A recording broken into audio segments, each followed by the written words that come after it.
From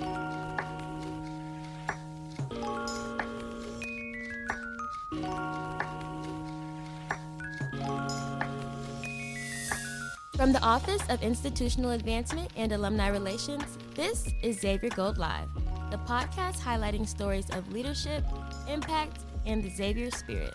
Welcome to Xavier Gold Live, your front row seat to the stories of Xavier alumni transforming passion into purpose. I'm Jamya, Stewart, a psychology major exploring the world of mass communication as my minor, hailing from the great city of Chicago, Illinois. And I'm Amaya Sanford, a proud mass communication major from the Atlanta, Georgia. Together, we're committed to uncovering the stories, legacies, and lived experiences that continue to shape Xavier University. What's up, Xavier family? Welcome back to another episode of Xavier Gold Live. I'm your host, Jamya Stewart. And I'm your co-host, Amaya Sanford. We're so excited you're joining us for another episode of our Commencement Series, where we're celebrating members of the Xavier University of Louisiana class of 2026 and hearing about their journeys beyond graduation. Today's guest is someone who truly embodies leadership, scholarship, and service. Joining us today is Alonnie Celestine, a recent Xavier graduate who earned her Bachelor of Science in Public Health with a minor in Political Science, graduating summa cum laude and earning honors in both fields. During her time at Xavier, she served as chapter president of the Gamma Alpha chapter of Delta Sigma Theta Sorority Incorporated, Student Government Association Chief of Staff, treasurer of Vincent's Vault Food Pantry, and numerous other leadership positions dedicated to serving the Xavier community. This fall, she'll be pursuing her MBA while working at the Lake Charles District Attorney's Office as she prepares for law school. Alonnie, thank you so much for joining us today. Thank you for having me. Yes. So let's just jump right in. Let's start from the very, very beginning. So as a Louisiana native, can you tell our listeners a little bit about how you chose Xavier of all places to spend the last 4 years?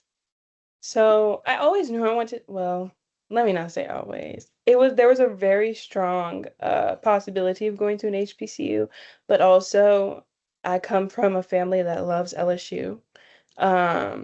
Like, go Tigers all the way. But I just felt like I wanted to branch out, and I saw how much excellence came through and was produced at historically Black colleges and universities. So I went on an HBCU research tour, and I remember it was around the same week I toured LSU, and then I had my Xavier tour. And my mom had always been talking about, like, Xavier, and I was like, whatever, like, I could go to Howard. Like, that was where I was at. I was like, I could go to Howard, I could go to Spelman, like, Xavier. And then we hit the campus, and I did my tour, and when the tour finished, I was like, yeah, LSU, no. I was like, we could pay my deposit to Xavier, like, by the end of the night. So that's kind of what happened. I think also just, like, as a Louisiana native, I think kind of how other people are sometimes, you get that itch to leave home so much that you think about, like, you don't even think about what is at home, what's in state, what programs are really great, what schools are really great. You kind of write them off sometimes.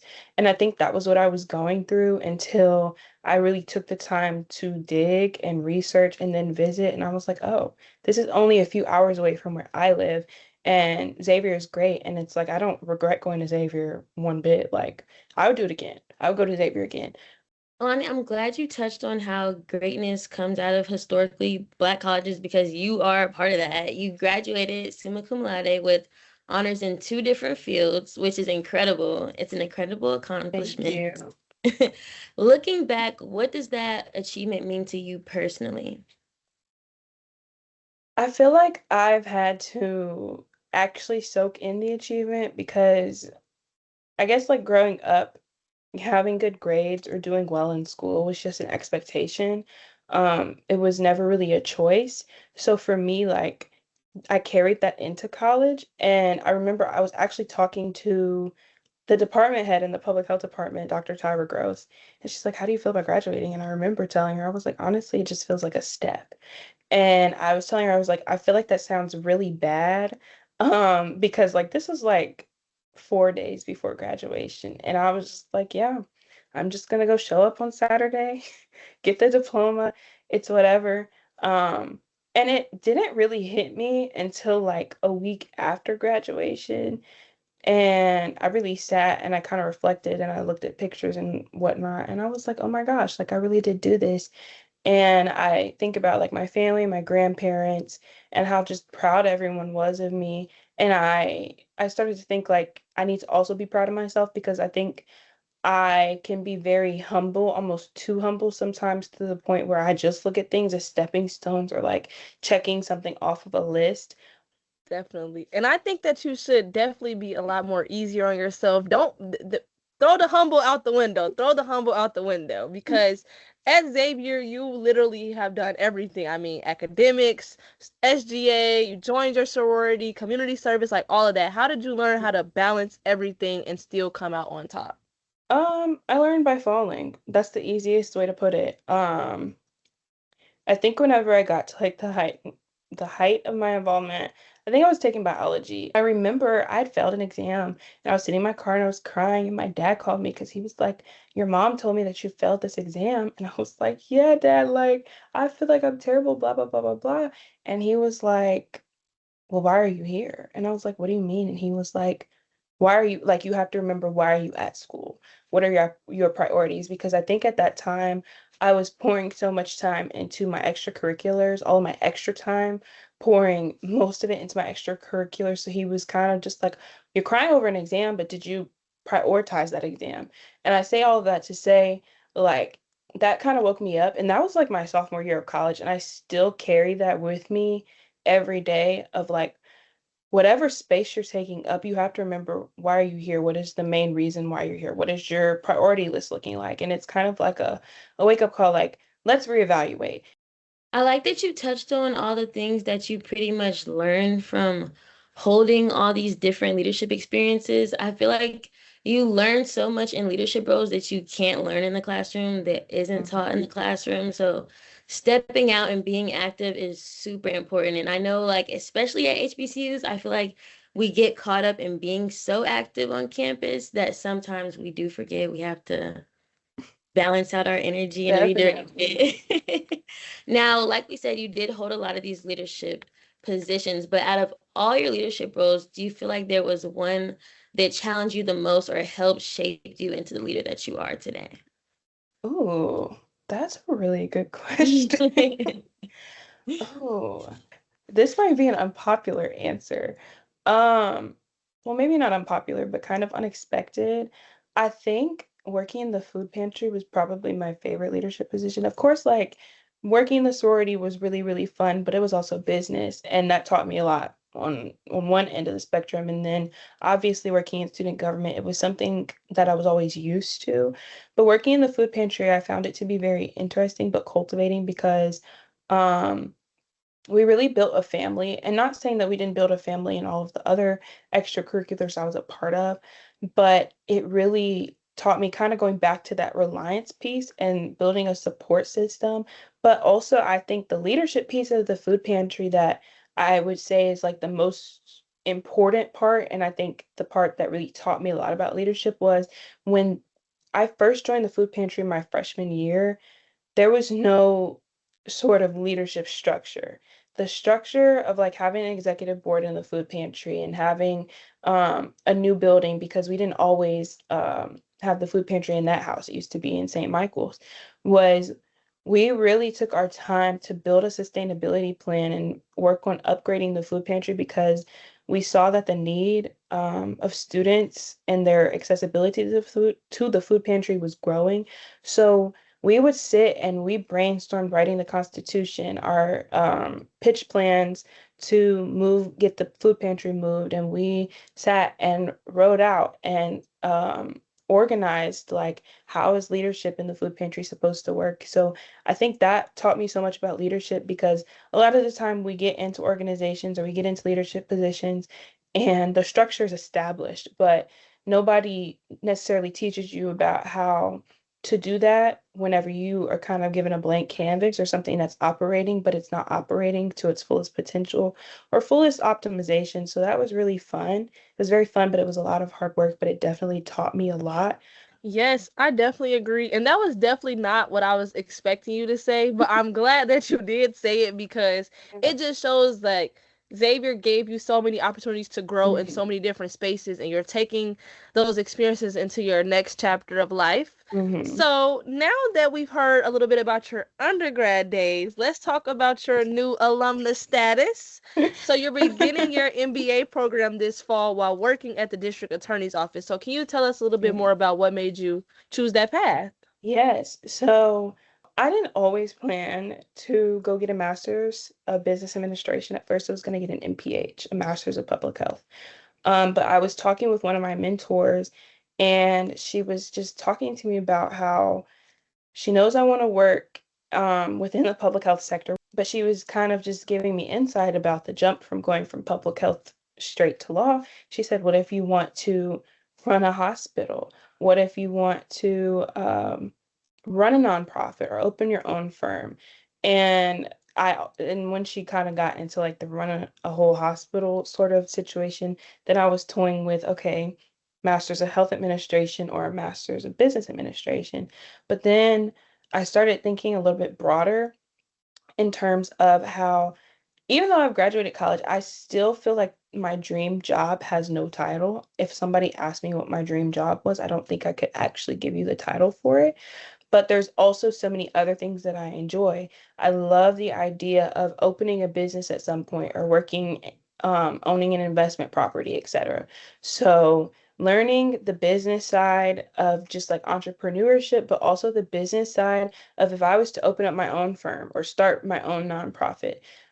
Nobody really teaches you all the business side of everything. So that's kind of where getting an MBA started to like ring a bell for me because there's so much that I could do with it. And I think it will allow me to attack all of my goals that I know of, but also might find out something is a goal for me along the way in the next year or so. It'll be beneficial. And then obviously prayerfully go to law school. And I really think looking at writing healthcare policy is really interesting, but I could always turn around and say, I want to go be a malpractice attorney, or I could say, I want to go open a nonprofit. I don't really know. And I think I'm trying to just be more comfortable in that. But I do think that my education path is pretty solid. And I think regardless, it's going to work out to be very beneficial for me. Now, just listening to your path, you can tell that it all leads back to you having a commitment to serving others, even through your leadership roles, through your educational path, all of those things. And I feel like Xavier's mission reflects that beautifully. It's engraved in us. We live it at this point, even outside of Xavier. So Xavier talks about creating a more just and humane society. So how do you think that mission has influenced your approach to leadership and service while you were at Xavier and then maybe even while you're not there as well? Mhm. I think one thing we really get instilled, as you said, is the mission, but people forget the whole mission statement because like the Just and Humane Society is just such a small part of it.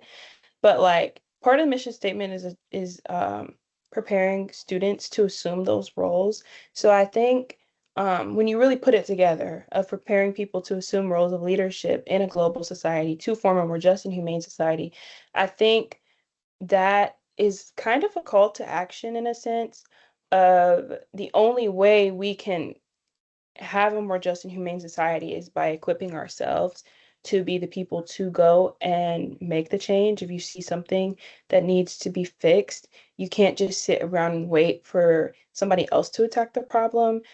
That's like the mission statement is your call to action. You are the solution to the problem. Whether you know the actual concrete solution to a problem, you are the vessel to breed the solution, to create the solution. So I think I carry that every day.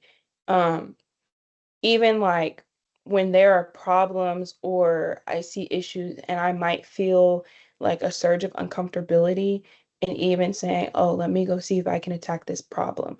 Let me see if I can contribute to a solution to this problem. If nobody tries, the problems will just persist. Xavier, writing that as its mission statement is really compelling because, of course, we all just carry it as like, oh, Saturdays we do service because the school wants us to do service, but it's beyond going work in the garden or working in a nursing home. It is you should add this as part of your own life mission statement, like you have been called to be a vessel of change, and you should continue that even after. I'm really, really glad that you brought up responsibility, your time at Xavier. It's literally going into my next question, which is so good. I definitely think that, a lot of us as students, like you said, during our time here, we kind of don't think about the mission statement in its entirety. We just know we're here to serve, we're here to do this. We don't really think about what, like, the impact after Xavier. So when you think about your time at Xavier, what legacy do you hope that you've left here? Oh. I think I said this when I graduated high school. Legacy, the whole point of legacy is to make a change so impactful that somebody looks at it and says, I want to do that, but I want to do it even better. And one of the things that I was really proud of upon graduation was my menstrual equity work that I did a lot of my junior year and my senior year. So, of course, getting the Aunt Flo menstrual product dispensers in the bathrooms was really important to me, but I would love to see that legacy be continued to make sure that there's menstrual products across the entire campus, but even as a sign of, okay, if we can do this, what is another large need that needs to be addressed? And what students are ready to take on the challenge and make sure it happens and even make it happen on a larger scale than what we were able to do. So I think that's what I aim legacy to be, not necessarily one specific thing, but more so building a foundation or building something, building a sense of normalcy, like, oh, doing these big things is normal. Doing these big things is something that should be happening every year. I know we touched on the legacy, you want to leave as Xavier. And I feel like part of your legacy is also, how you continue to pour back into the community that helped to build you up in a sense. So we also want to talk about, what staying connected to Xavier looks like. So how do you specifically plan to stay engaged with Xavier after graduating? So I would love to just go back every year. I don't live that far from New Orleans, so it's not really much of a chore to go back and visit. So I feel like there's no excuse for myself there. Obviously, going to homecoming is also important. Um, I think also because I've adopted so many different mentees, I have a lot of younger sorors and then friends who are also younger. Being able to be there for them for their large milestones and moments is another way to stay connected. And then obviously joining we have the Lake Charles alumni chapter for Xavier alumni, not alumni, alumni, the Lake Charles alumni chapter for Xavier. Um, so also tapping into that is another way that I plan to get connected. And yeah, I think that's pretty much it. I mean, you hit it right on the head. That's what the mission all about is joining your alumni chapter, getting involved, giving back to the kids. Definitely, definitely, definitely, we love our alumni family. So before we let you go, we're going to have a little bit of fun with some rapid fire questions. Are you ready? I hope so.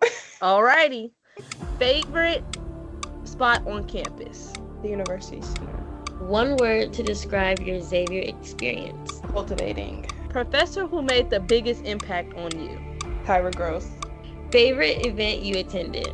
Springfest 2026. Alrighty, and last but not least, what is one thing every Xavier student should know or do before they graduate? Go on senior trip. That's what I'll say. Now, Alonnie, thank you so much for spending time with us today. Congratulations again on everything you've accomplished. We're so excited to watch what comes next for you. Thank y'all for having me. Yes. It's been fun. I really have enjoyed it. Thank you for making time. Thank you for making time. Of course. Thank you to everyone tuning in to another episode of Xavier Gold Live. We hope that today's conversation reminds you that the Xavier experience doesn't end at commencement. It's the foundation for a lifetime of leadership, service, and impact. Be sure to stay connected with Xavier and continue supporting our amazing alumni. Until next time, Xavier writes. What an amazing conversation. Hearing from Xavier alumni never gets old. Their journeys continue to inspire us and remind us what it truly means to be a part of the Xavier family. And speaking of the Xavier family, don't forget that the Xavier Alumni School Send-Offs are just around the corner. If you're an incoming or returning student, be sure to check out a send-off in your area. It's a great opportunity to connect with fellow students, meet local alumni, and kick off the school year with the Xavier community before you even step foot on campus. It's the perfect way to build new connections, reconnect with old friends, and celebrate what it means to be part of the Xavier legacy. And while you're showing some Xavier love, make sure you're following XULA Alumni on Instagram. That's XULA ALUMNI. That's XULA Alumni on Instagram.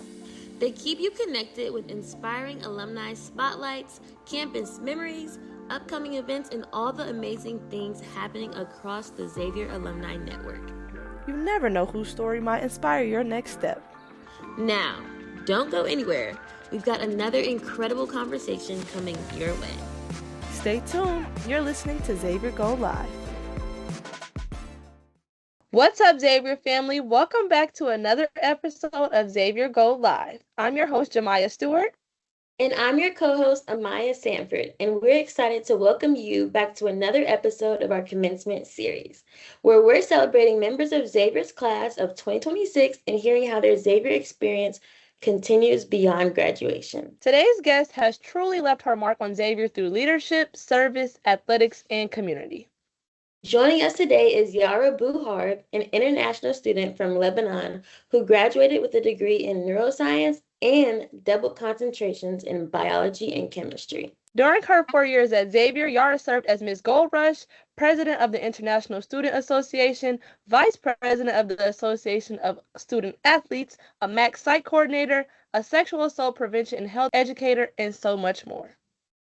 And if that wasn't enough, she was also a member of the Xavier women's basketball team all 4 years. Since graduating, she's joined the Cingulum Health in New Orleans as a TMS technician while continuing to pursue her passion for computational neuroscience and hopes to one day help grow the field in her home country of Lebanon. Yes. Yara, thank you so much for joining us. Thank you for having me. It's truly a pleasure. Yes. So let's just start right with your Xavier story. Tell us a little bit more about yourself and what brought you all the way from Lebanon to Xavier. Okay, so really and truly it was basketball that brought me to Xavier. I did not know anything about Xavier, nor did I know of Xavier before getting recruited.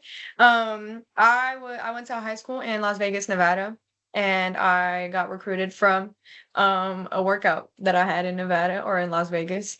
The head coach at Xavier, he went out there, he watched the workout, recruited me, and then it just came down to which school gave me the most money, and it was Xavier. So that's how I ended up on campus. So yeah, that's how I found out. That's how I'm here. I definitely feel like that was literally my whole same story with track and everything. But being that you did come here for basketball, you left doing a lot more, and you left being one of the most recognizable faces on campus. So what made it begin to feel like home, where you feel like you could start to get your footing in and everything like that? Oh yeah, 100%. So my first 2 years, it was me and basketball and nothing else. You know, I only focus on basketball. My whole thought process coming here was, I'm coming here for basketball. I'm focused on basketball. I don't care about nobody. I don't care about friends. I don't care about anything. I was locked in on basketball. The first couple of years didn't go how I had planned before I got here. And so looking back on my resume, I was like, okay, I got 2 more years at Xavier. What do I have to show for that once I graduate other than being an athlete? And it was really nothing else besides being a student. Obviously, I was also an athlete, and then my resume was just blank. So the summer before my junior year, I was like, all right, what does Yara like to do? Who is Yara on campus? What am I passionate about? X, Y, and Z. So the first thing I knew I wanted to do, even as a freshman, so you know how freshmen in freshman orientation, they have like the SGA interest meeting, Royal Court interest meeting, you know, so that they can bring in the freshman class. I joined all those meetings my freshman year because I was like, you know what? I was the vice president of my class in high school. I might as well just try and do something like that in college. And the first 2 years, I didn't do that. So I knew I wanted to be a part of SGA. So they had the internship. So I submitted my application to be an intern for SGA. Woo! And that's really what got the ball rolling. Yeah, and then from there, I was the events chair for the International Student Association. And yeah, that's how I got kind of worked into the leadership world at Xavier. And then it was from there, my junior year, my first semester, when I was still breaking in. It was just trying to figure out what my niche is. I was kind of all over the place. I want to do this and I want to do that and I want to do this and I want to do that. And I was just like, I can't hold the leadership role in 10 orgs. Like, that's just not going to work. And it's unfair to everybody else. So I knew that my niche would be me being an international student and then advocating for international student and me being an athlete. So being in a leadership role as much as I can as an athlete. I'm so glad that you brung up literally how you just had this cool intersectionality of being an international student at an HBCU. You did all these different things. So as an international student at an HBCU, you embraced the Xavier experience in like a really authentic way. Like you got to make your own path. So like what helped you build those meaningful relationships and become a part of something that was kind of, I don't want to say unusual, but new for you? Yeah, 100%. So I just really had to look inwards first. And I know it sounds cliche, everybody looks inwards first, but it's real. Like you have to look in and figure out what you want to do, what you like to do, X, Y, and Z. And so going back to the question, how did I do that? Honestly, you just show up every day and you try the best that you can. And I did that. There was no clear cut plan. No, like, okay, this is step 1, step 2, step 3. It's just, this is the goal. And I'm just going to show up every single day and do my absolute best to reach that goal. And the goal isn't accomplished just yet, but that doesn't mean because I graduated, I can't keep working towards it as an alum. And that's definitely what I'm going to continue to do. So, yes, amen. I love your answer, and I really loved how you brought up the whole Xavier is what you make it. And I think coming into school, it sounds like such a cliche, like, oh, everybody says that about everything, but it really is what you make it. Like, if you sit around and do nothing, like, your experience is gonna reflect 100%. that. And you dived into everything, like you said. So I'm glad you touched on the fact that you did do everything because you held so many different leadership positions and you also did it while being a student athlete and had a demanding major. So how did you learn to manage all of those things, and maybe what even specific leadership positions helped you learn to balance all of that? Yeah, the most honest answer is I didn't manage it. I just did my best. But from a more organizational standpoint, I had a thick calendar. And when I tell you thick, it looked like a textbook. I swear to God, it looked crazy. It had a monthly layout, a weekly layout, a daily layout from 5 a.m. to 12 p.m. to 12 a.m. Yeah. It was a crazy calendar, but it worked for me. And I had to do the thing where, like, say I like allotted 2 hours to study. I couldn't just put study session. You have to do chemistry module 8 for 2 hours. Because or else I would sit down and just do everything else. So it was just, I didn't manage it. I did the best that I could. I definitely think all the Xavierites, past, present, and future Xavierites can relate to having a thick schedule because I promise you, it does not stop. Like, it just does not stop. It doesn't stop. At all, man. But Yara, you also got to be a part of something that was very special. You got to have an inaugural role serving as Miss Gold Rush, which is a really unique honor. So what did that title mean to you, and how did it shape your overall Xavier experience? 100%. I was not the first Miss Gold Rush. I was the second, actually. Yes, so Yuma, the 89th Miss Xavier, she started the Aux Court. And our first Miss Gold Rush, she was a cheerleader. So shout out to her. She made I had a conversation with her when I was deciding whether or not I wanted to be Miss Gold Rush. So for those who don't know, Miss Gold Rush is not a campaign position. You don't campaign to be Miss Gold Rush. You apply to be Miss Gold Rush. And then the newly elected Miss Xavier, she decides who she wants to be Miss Gold Rush. So unfortunately that position has been discontinued, but stay tuned for a comeback, please. Anyways, not the point. Point is, as Miss Gold Rush, I didn't get to do a lot of things that I had planned on doing. And in part it's my fault because of the busy schedule that I had. But I can say that I tried to show up in the best ways that I could, and I tried to create as much opportunities as I could, and I advocated. Maybe it wasn't as many events, it wasn't as many, oh my gosh, I know her, she's Miss Gold Rush, like as much recognition and awareness, but it was a lot of advocating behind the scenes, a lot of showing up to games, just checking in on certain athletes, understanding that there's a lot of background work that goes into being a leader on campus, and just showing up in those areas, in those rooms, and being able to advocate for the people whom I represent, quote unquote. But yeah, shout out to all the athletes at Xavier. I love y'all down, man.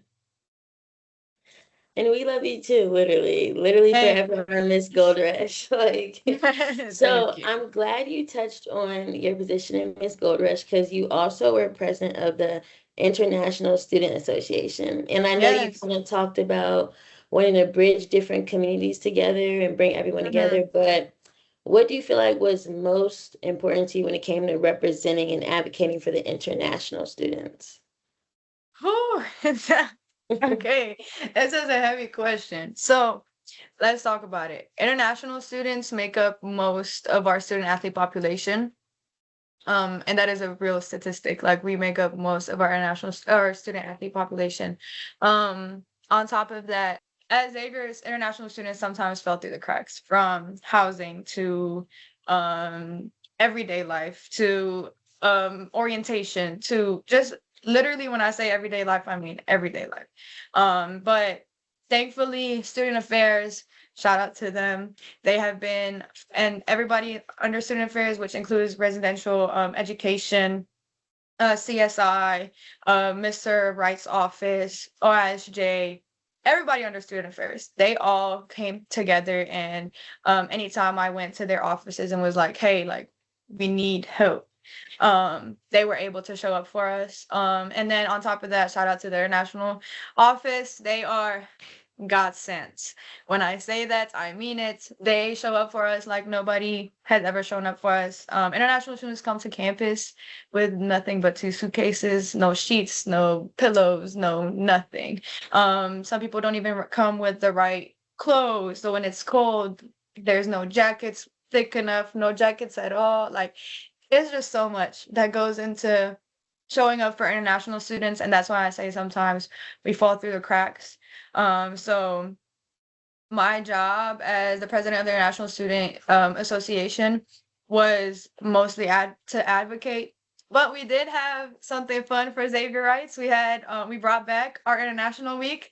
We had it in the spring. It was a great week. We had a great time, and I know more Xavier Rights found out about us, so that's an amazing thing. People were like, I didn't know you were international. Yes, sweetheart. Yes, I am. So it was something. It was great. I learned a lot. I learned how to advocate. I think a lot of people think that you just have to be loud, or you have to have everything written out in a specific way to advocate for folks, but sometimes one civil conversation goes a long way. And just understanding that the people at Xavier do want to help, like from faculty and staff, they do want to help. They're not against us. So yeah. Yes, fully answer the question. You're doing such a great job, Yara. I'm just so proud of you. Thank you. So clearly, as we can tell, your time at Xavier definitely prepared you in many different ways, many different aspects. So now that we've talked about undergraduate Yara, let's talk about graduate alumna Yara. So congratulations on your new role. Tell us a little bit more about what you'll be doing as a TMS technician. I've never heard of that before. Okay, so let's get started. Okay, so basically a TMS technician is a transcranial magnetic stimulation technician. That is something that has been around. Repeat that. Repeat that one more time. Slow that down for me. I got you. Transcranial magnetic stimulation. So basically it's like a coil. It goes over a certain area on one's head, and it sends stimulation to the head. Okay. And it basically, the purpose of it is to upregulate or downregulate the area that's getting stimulated. Okay. That's in its most basic explanation. Yes. That's what TMS is. I am a technician, which means I would be administering that stimulation. I would be putting the coil in place, spending most of the day with the patient, XYZ, all of that. However, I work at Cingulum Health, New Orleans. Cingulum Health is a precision brain health clinic. They started in Sydney, Australia. So the approach that they take is very different from conventional TMS. And so because it is so unique and because it is different, they're out of all the TMS technicians in the United States or even the world, I am one of very few who know how to take the approach that they take. So it is a very unique thing, and I am very appreciative. And though I'm still in training, I am only one of two in the States, and I love it. So yeah, I know. It's a great thing. And then on top of that, the software that they use is ropes into computational neuroscience, which I am completely and utterly taken up with. I love it. So yeah. That's amazing. I'm glad you broke down to us what a TMS technician Yes. does and everything. You definitely taught me something new, and it's amazing that you say you're one of two in the States. Still in training, That's though. crazy. That's But still, like, that's Mhm. crazy. Okay, so I know you also have talked about how you hope to bring that same knowledge back to Lebanon someday. So what does that dream look like to you? So I'm not really sure at all. I don't know. And I'm not going to assume anything. That's not my job. That is the Lord's job. The Lord can do that. He can plan that. All I have to do, and that's something I learned at Xavier. My job is to show up every single day and to have faith. Besides that, I don't have to worry about anything else. I just know that I have to show up every day, and showing up means working hard. Anything that's put in front of me, giving it my absolute all, and understanding that I am put in front of this situation, or I have this position X, Y, and Z because I'm supposed to have it, and I have the tools and the capabilities and the whatevers, everything to be successful. And I just have to continue to show up and continue to try and continue to be my best and have faith. Without faith, there is nothing at all. So yeah. Yes, come on, Yara, drop the word in here. I'm so glad that you brought that up, something that you learned at Xavier, because I definitely want to ask you, like, when you think about your last 4 years at Xavier, New Orleans, the city as a whole, what legacy do you hope that you've left behind? Oh. Wait. I honestly, I don't know. If I look back and I say, oh, this is my legacy, I right now can't think of it because, I mean, a lot of people be like, are you okay? You're supposed to, you should have it down pat. I don't. I still think I have a lot of work to do as an alum for Xavier at Xavier. So I don't think that my legacy is already set.